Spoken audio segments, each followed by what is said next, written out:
jalan keluar yang terbaik untuk memberikan kita kekuatan dan damai sejahtera. Amin. Pujikan pujian dengan iman, percaya apapun yang terjadi itu seizin dari Tuhan dan itu yang terbaik buat hidup kita. Haleluya. Bila kau izinkan sesuatu terjadi, ku percaya semua untuk kebaikanku. Bila nanti telah tiba waktumu, ku percaya kuasa-Mu memulihkan hidupku. Waktu Tuhan pasti yang terbaik, walau kadang tak mudah dimengerti. Melewati cobaan, ku tetap percaya pasti yang terbaik. Waktu Tuhan dalam pemain kita. Walau kadang tak mudah dimengerti, lewati cobaan, ku tetap percaya waktu Tuhan pasti yang terbaik. Lewati cobaan, lewati cobaan, ku tetap percaya waktu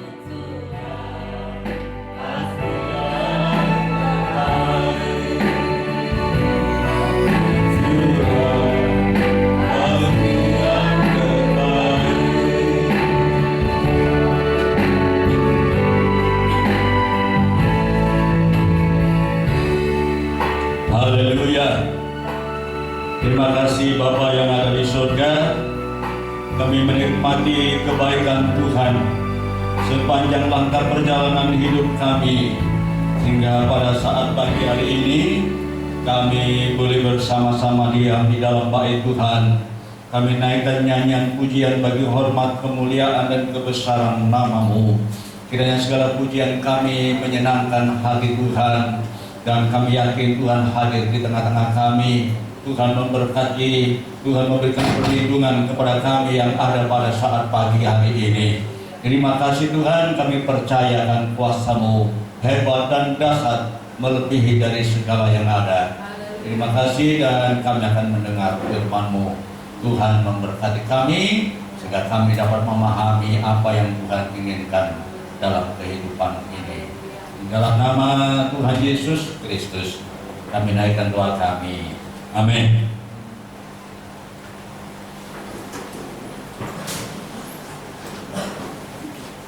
Haleluya, shalom. Puji Tuhan, kita kembali bersama-sama menikmati ibadah kita pada pagi hari ini. Ya, kita sudah mendengarkan kesaksian bagaimana Tuhan menolong dan memberkati. Nah, saudara, kesempatan hari ini saya ingin menyampaikan firman Allah, karena kita sebentar lagi akan makan dan minum tubuh dan darah Tuhan, ya, dalam perjamuan kudus. Maka saya sampaikan tema kuasa salibnya Tuhan Yesus. Kuasa salib Kristus.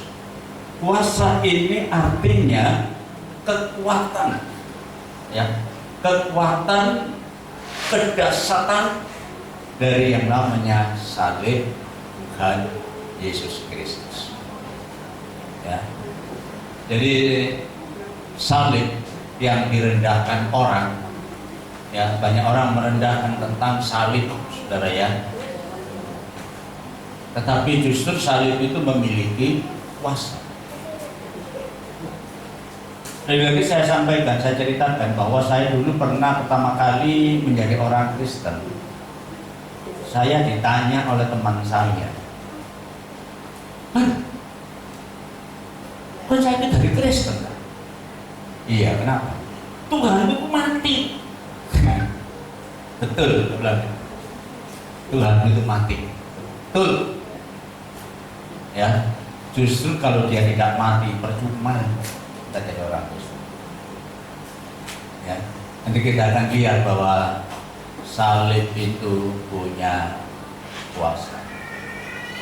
Salib itu direndahkan, diremehkan, dianggap tidak berarti, tetapi justru salib itu memiliki kuasa yang dahsyat.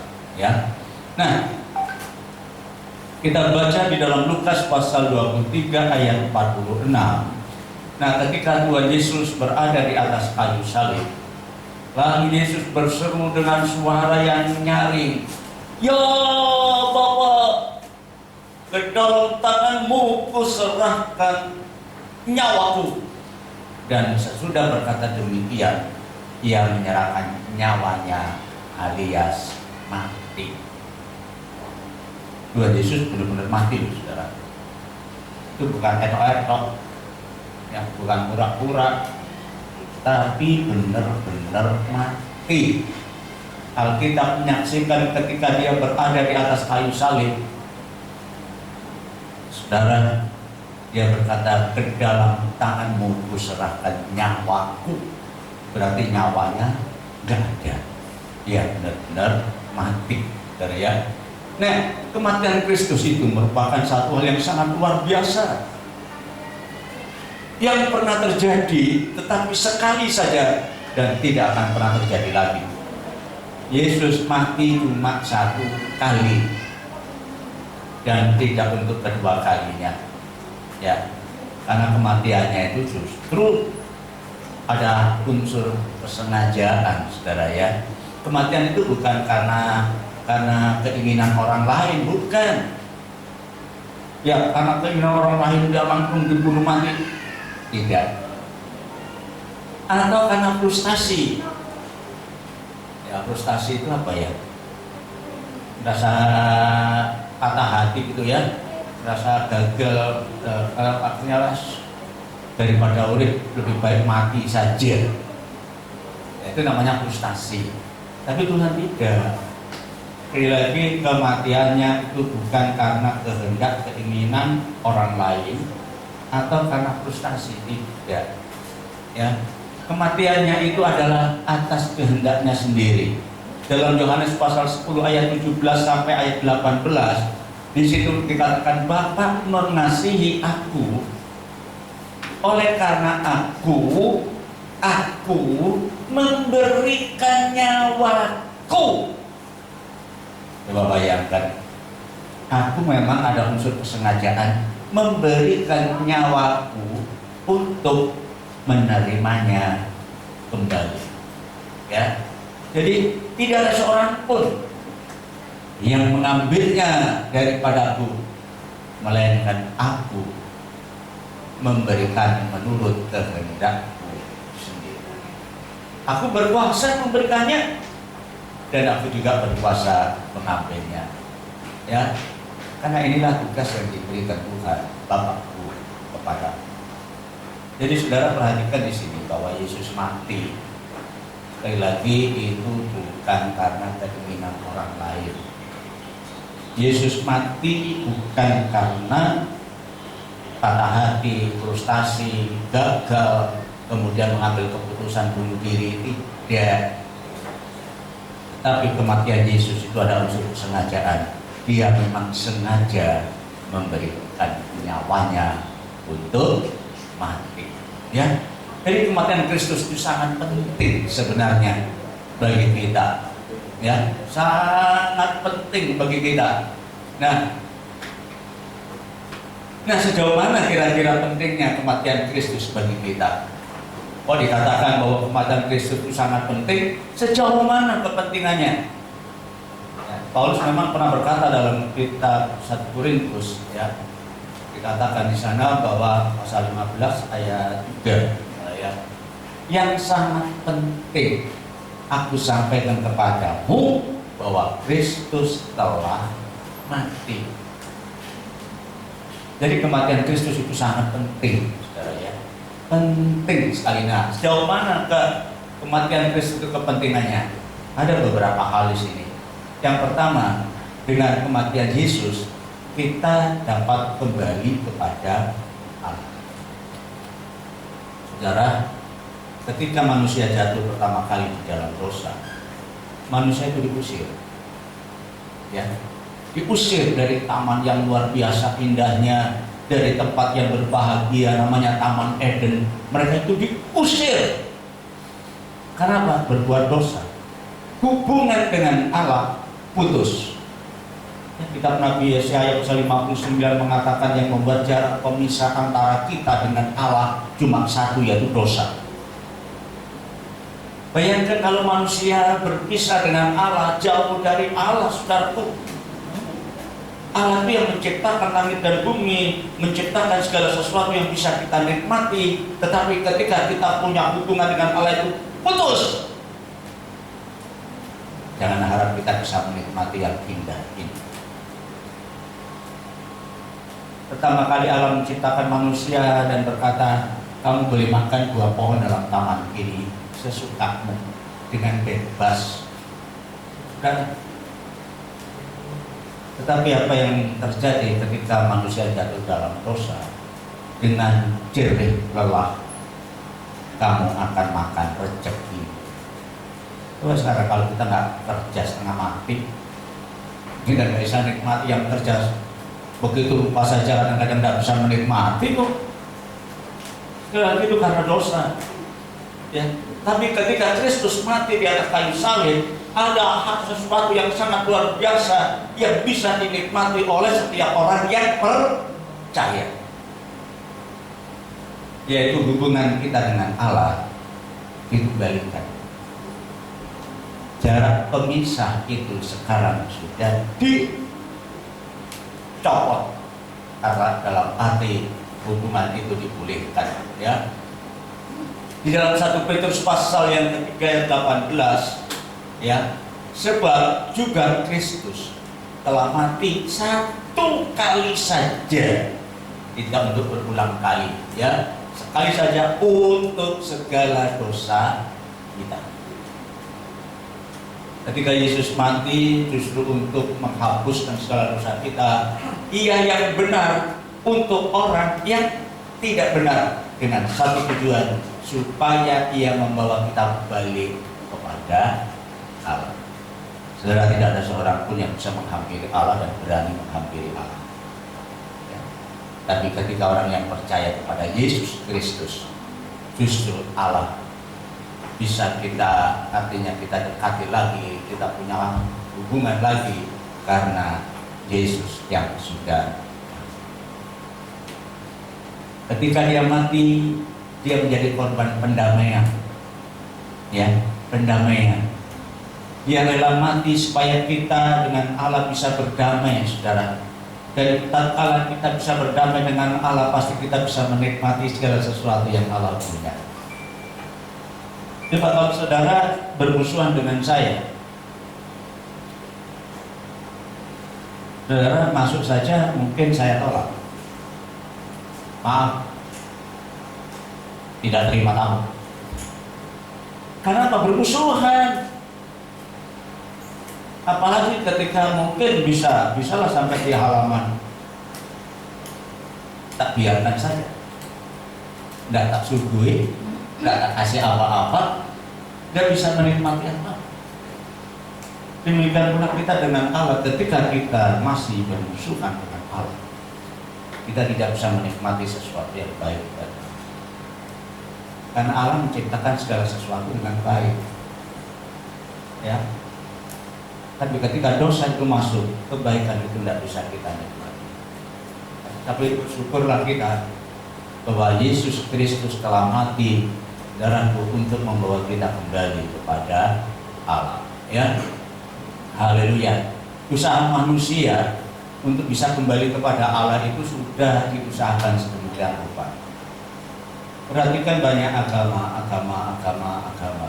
termasuk agama Kristen. Untuk apa agama itu? Agama itu adalah satu wadah untuk bisa kita bertemu dengan Allah. tetapi agama tidak akan bisa membawa kita kembali kepada Allah. Karena bukan agama. Saudara masuk agama saja, apa saja, masuk agama Kristen sekalipun belum tentu bisa kembali kepada Allah. Karena yang membawa kita kembali kepada Allah itu bukan agama. Sekali lagi, agama itu cuma wadah, tempat, ya. Nah, saudaraku, usaha manusia akan menjadi sia-sia karena keselamatan itu bukan karena usaha kita.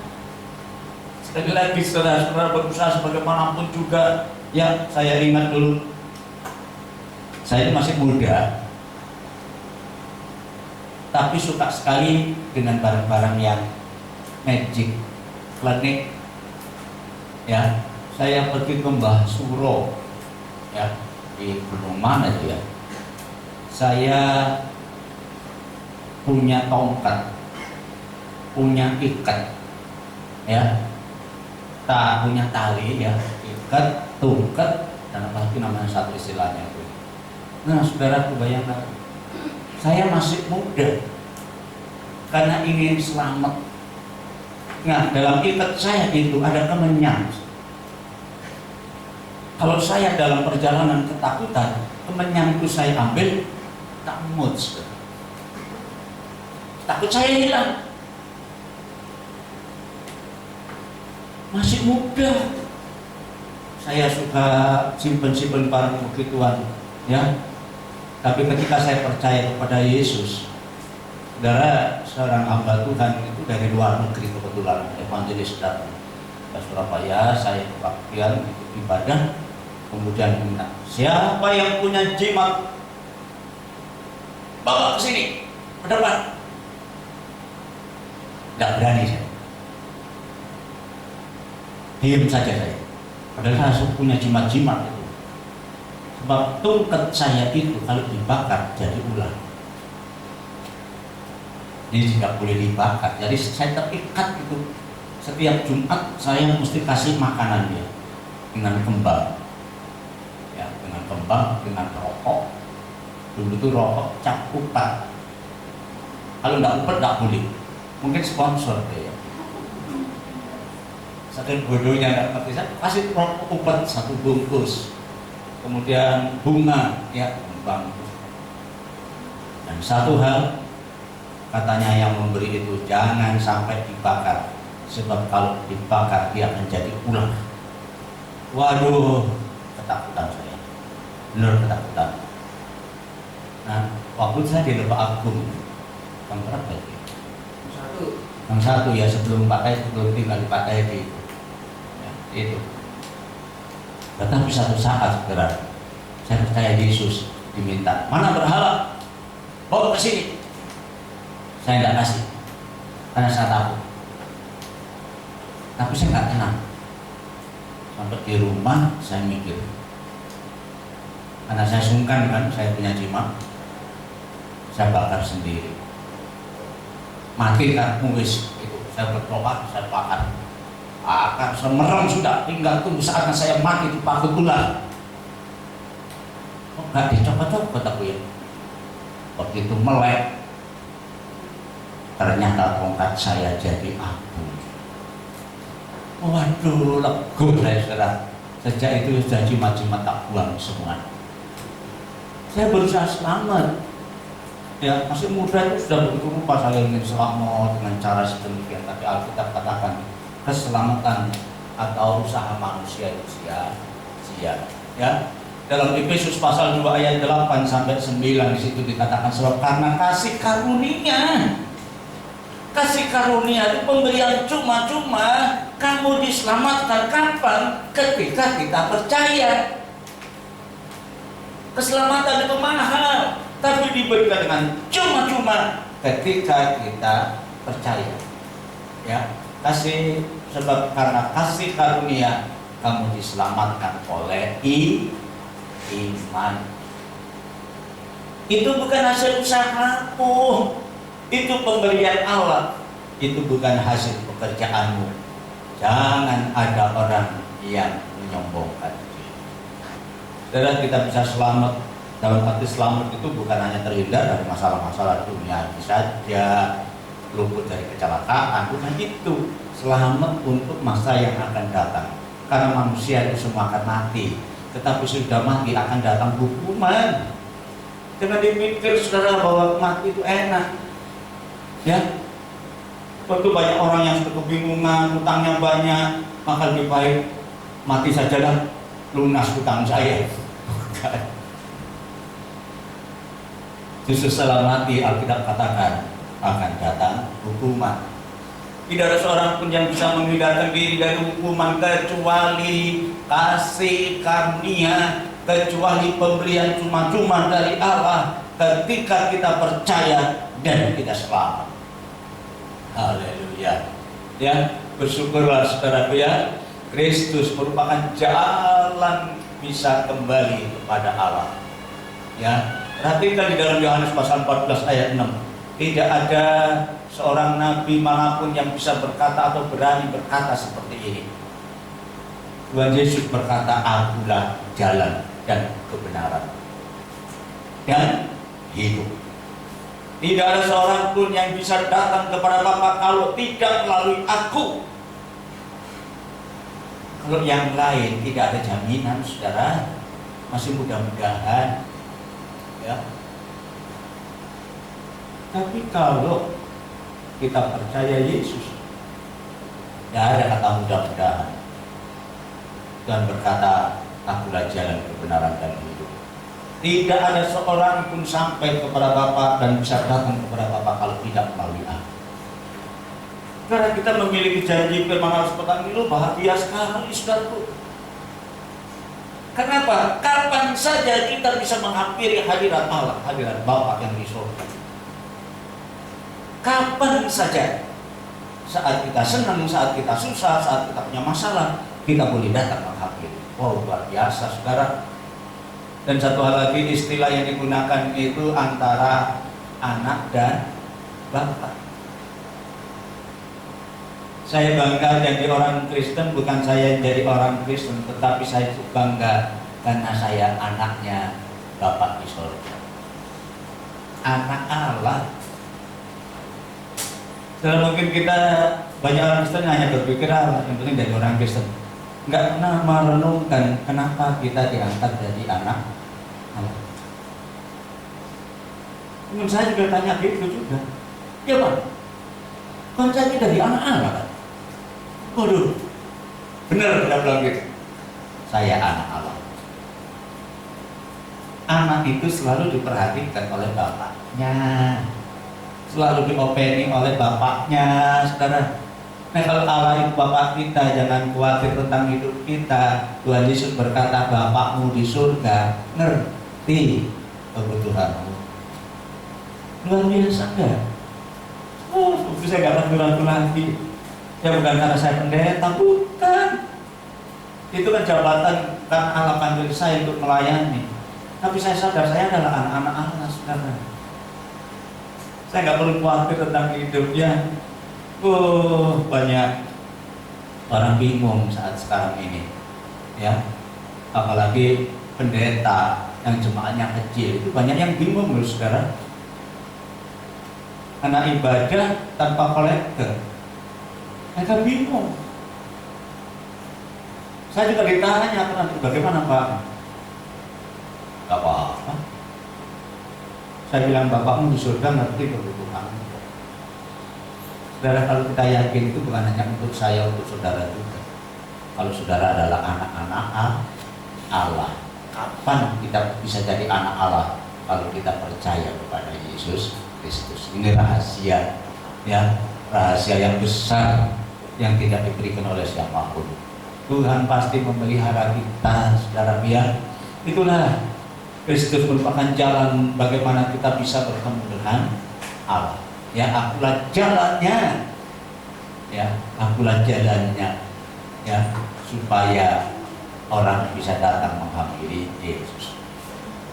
Di dalam Ibrani pasal 9 ayat 14, di situ dikatakan betapa lebihnya darah Kristus. Darah itu ada karena Dia harus menderita di tombak mati, yang oleh Roh yang kekal telah mempersembahkan dirinya sendiri kepada Allah sebagai persembahan yang tak bercacat. Saudara, Tuhan Yesus mati itu jadi korban persembahan. Ya, maka dengan korbannya Dia menyucikan hati nurani kita dari perbuatan-perbuatan yang sia-sia, supaya sekarang ini kita bisa beribadah kepada Allah yang hidup, bukan Allah yang mati, saudara. Ya, bukan Allah yang mati. Saya asli Jagalan. Di Jagalan itu, dekat Jagalan ada namanya Kampung Kelimbungan. Nah, di Kelimbungan itu ada makam yang dikeramatkan. Wow. Namanya makam Mbah Umbul. Gak tahu sekarang masih ada nggak? Saudara, saya sering datang. Bisa katakan tadi, saya suka lendik-lendik itu. Saya datang ke kuburan itu minta-minta. Saya waktu mau ujian SMP, saya datang minta, Mbah, kula nyuwun Mbah supaya kula nangke ujian saged lulus. Mangke nek lulus kula beto tumpeng teng mriki, Mbah. Bodoh enggak? Mbah Umbul ini mbah yang matinya sebelum tahun 1945. Banyak yang buta huruf. Mbah itu buta huruf. Kalau dia jawab, kalau saya dengar, mesti jawabnya gini, Le, aku gak ngerti matematika, Le. Lucu enggak? Mbah, lu berarti ujian. Apa saya ujian itu? Mungkin tanya gitu, mak saya gak dengar. Bodoh. Ya.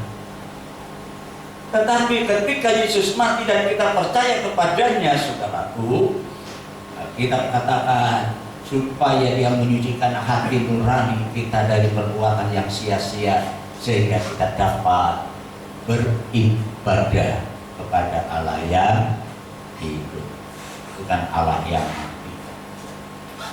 Oh, yang mati aja belum tentu keselamatannya kita minta. Ya, mereka mati aja belum tentu masuk surga atau masuk neraka. Jangan sekali-sekali salah, saudara ya. Kita beribadah kepada Allah saja, bukan kepada kuburan. Ya, kuburan itu hanya satu peringatan. Ya, ada batu nisannya peringatan. Oh, si A mati di sini, si B mati di sini. Peringatan aja tuh. Ya. Jadi ketika kita percaya kepada Yesus yang sudah mati tapi Dia bangkit lagi, saudara, kita datang kepadanya dan kita beribadah kepada Allah yang hidup. Ya, haleluya. Jadi saudara-saudara, oleh darah Yesus, kata Ibrani pasal 10 ayat 19 dan 20, oleh darah Yesus kita sekarang penuh keberanian dapat masuk ke dalam tempat kudus, karena Ia telah membuka jalan yang baru dan yang hidup, ya, bagi kita melalui tampil, yaitu dirinya sendiri. Saudara, kalau saudara yang paham tabernakel, ya, itu ada 3 pintu.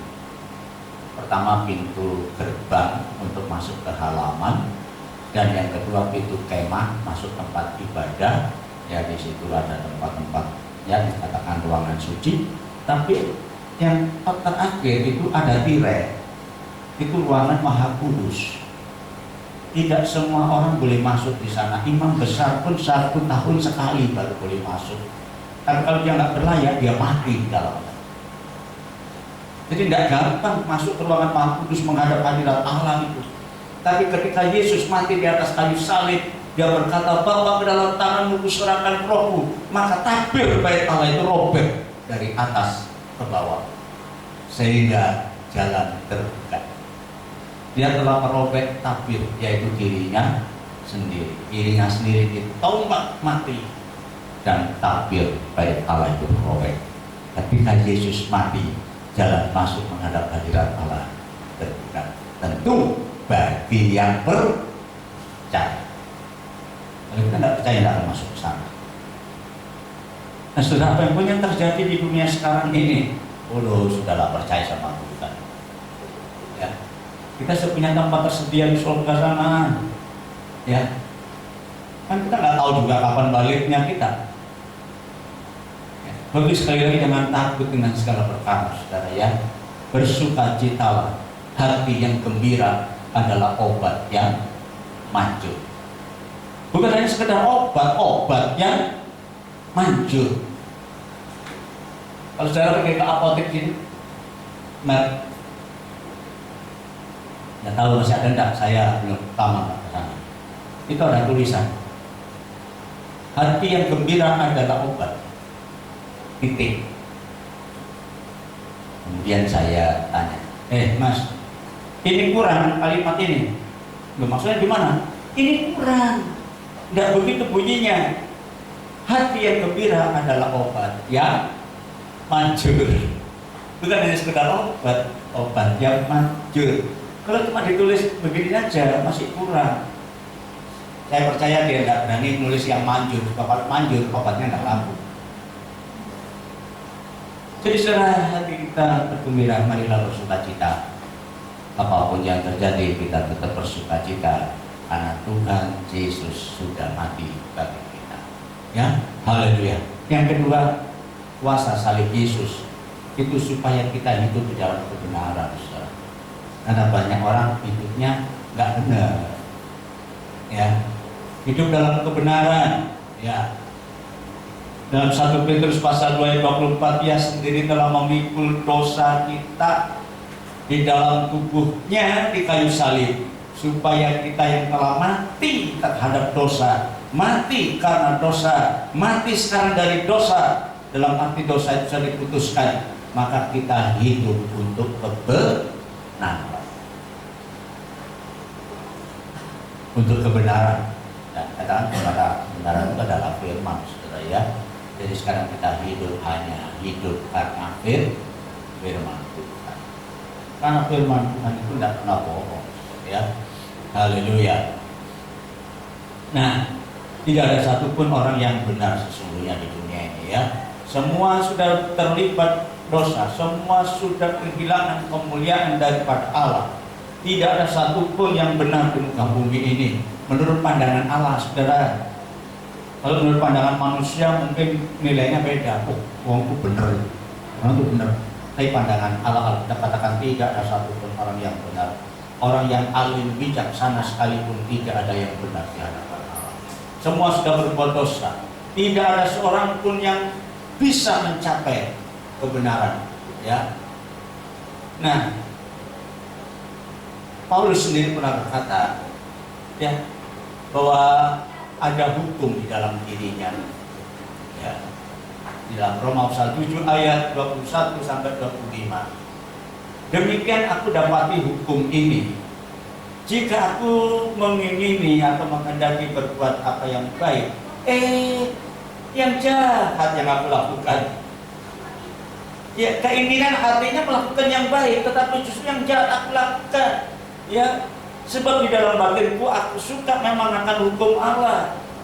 Ya, tetapi di dalam anggota-anggota tubuhku ini aku melihat hukum lain yang berjuang melawan hukum akal budiku dan membuat aku menjadi tawanan hukum, yaitu hukum dosa yang ada di dalam anggota tubuh.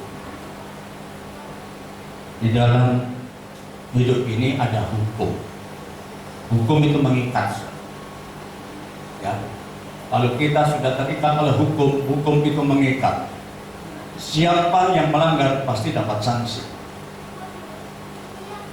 Di dalam diriku ada hukum, namanya hukum dosa. Hukum itu mengikat, tidak bisa dirubah. Dalil, hukum, rumus, tidak bisa dirubah. 1 ditambah 1 pasti ada 2. Siapapun, dimanapun, dan kapanpun, kalau 1 ditambah 1 pasti 2, itu hukumnya. Air selalu mengalir dari tempat tinggi menuju ke tempat yang rendah. Itu hukum, tidak bisa dirubah. Nah, kalau manusia terikat oleh hukum dosa, kapanpun, dimanapun, dan siapapun, dia selalu berbuat dosa. Keinginan hatiku, kata Paulus, ingin melakukan yang baik, tapi ketika aku ingin melakukan yang baik, yang jahat ku kerjakan. Kenapa? Karena ada hukum yang mengikat dalam diriku, yaitu hukum dosa. Dan ketika hukum dosa itu bekerja dalam hidup kita, manusia itu selalu ditandai dengan dosa, ya. Sehingga Paulus berteriak, aku manusia celaka ini. Siapa yang akan melepaskan aku dari tubuh maut ini? Sebab upah dosa itu adalah maut. Dia berteriak, siapa yang bisa melepaskan aku? Haleluya. Tetapi bersyukurlah kepada Allah, katanya, oleh Yesus Kristus Tuhan kita. Yesus yang melepaskan kita dari maut. Kuasa salib Yesus supaya kita memiliki kebenaran. Haleluya. Nah, saudara, kita bersyukur, ya. Kristuslah yang menjadi jalan kebenaran, ya. Akulah jalan dan kebenaran dan hidup. Tidaklah seorang pun yang datang kepada Bapa kalau tidak melalui aku. Saudara, kita bangga mestinya karena kita mengerti ini, ya. Karena kita mengerti jalan keluarnya, saudara. Ya, kalau kita tidak mengerti jalan keluarnya, aduh, kita masih kelabakan, bingung, cari selamat sana, cari selamat situ, padahal selamat lagi di pasar. Ya, tetapi kalau kita ngerti jalan untuk menikmati keselamatan, satu-satunya jalan hanya Tuhan Yesus. Haleluya. Nah, sebab aku mempunyai keyakinan, dia tulis dalam Roma pasal 1 ayatnya yang ke-6. Ya, aku mempunyai keyakinan yang kokoh, yang kuat di dalam Injil, karena Injil atau firman Allah itu adalah kekuatan Allah yang menyelamatkan setiap orang yang percaya, pertama-tama orang Yahudi tetapi juga orang Yunani. Semua orang dalam arti Injil itu merupakan kekuatan. Ya, saudara tahu kekuatan yang dimaksudkan itu ini, yang melepaskan, yang membebaskan. Saudara pernah naik pesawat, tapi pesawat bisa jatuh, saudara. Kalau pesawat terbang tinggi, tapi dia masih ada di bawah atmosfer bumi,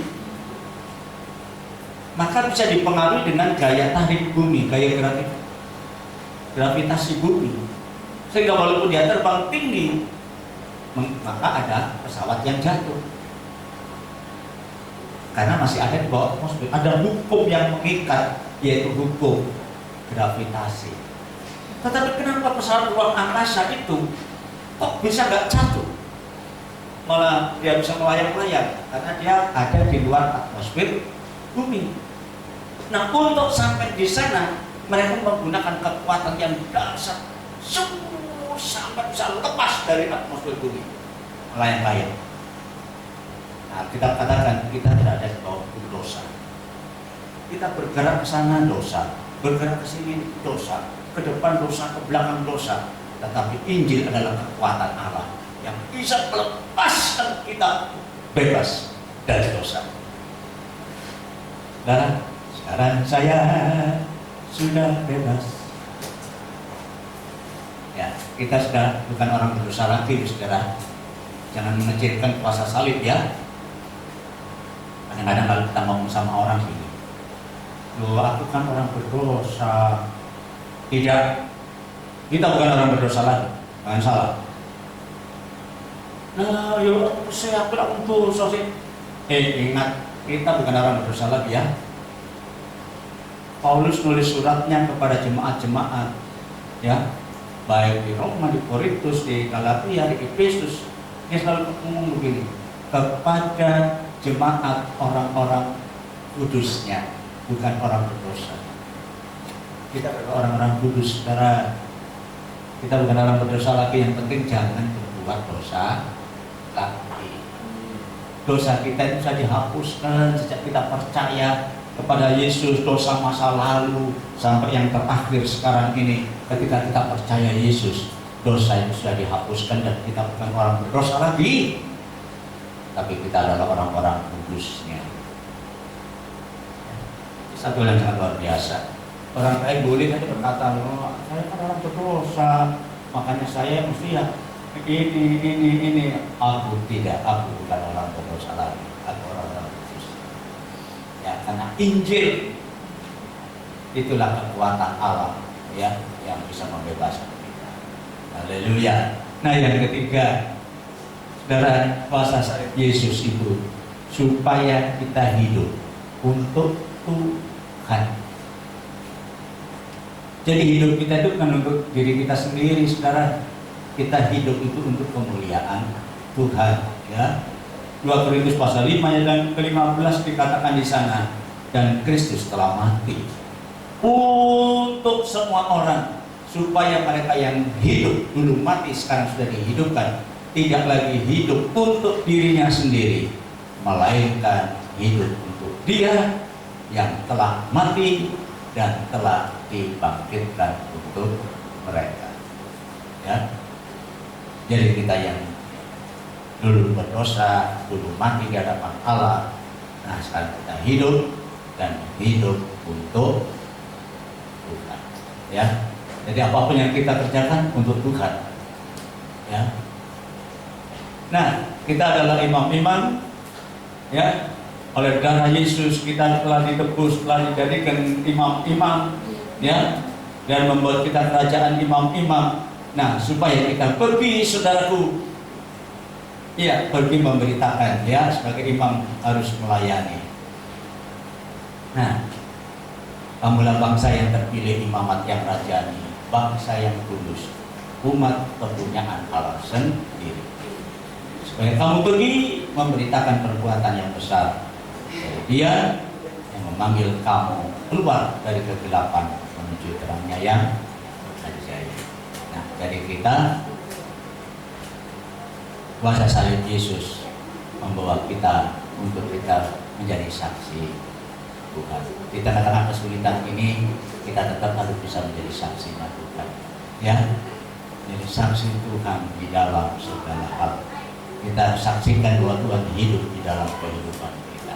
Haleluya. Nah, dari Kristus, ya, ketika Dia hidup bukan untuk kepentingan diri sendiri, tapi untuk kepentingan orang lain. Ya, Yesus benar-benar mati, ya, walaupun kita tidak melihatnya sendiri, tapi yakinlah, ya, bahwa Yesus benar-benar mati dan kuasa kematiannya itu masih berlaku sampai sekarang. Ya, jadi kalau kita masih bertahan dan percaya kepada Kristus yang sudah mati, maka kuasa kematiannya tetap akan menjadi bagian dari. Ya, mari kita hargai dan tetap melayani.